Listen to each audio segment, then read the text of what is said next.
Hello guys. तो मैंने मंगाया है फ्लिपकार्ट से एक ऑर्डर। इसके अंदर मैंने मंगाया है एक माइक। तो बिना देरी करें इसकी अनबॉक्सिंग करते हैं।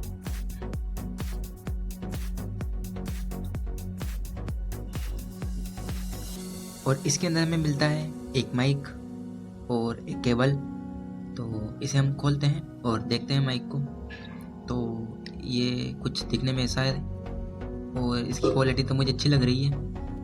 और जो आपको जो भी मेरी जो वॉइस आ रही है ये भी मेरी इसी माइक से आ रही है, क्योंकि क्योंकि ये वीडियो मैंने कुछ दिन पहले बनाई थी और इसकी वॉइस रिकॉर्डिंग मैं आज कर रहा हूँ।